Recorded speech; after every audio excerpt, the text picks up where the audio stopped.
I hit this issue today, and here is the quick fix that solved it. If you need to unlink a bank account from your Cricket Wireless account, follow these simple steps.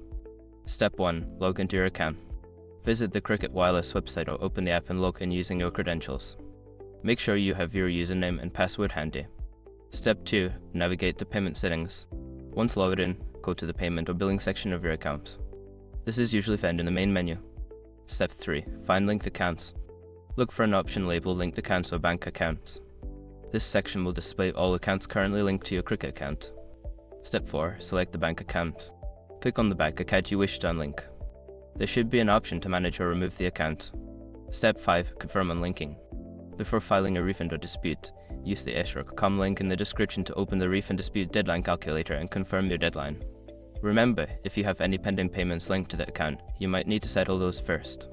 If you run into any issues, checking the help section on the Cricket website can provide additional guidance. Good luck!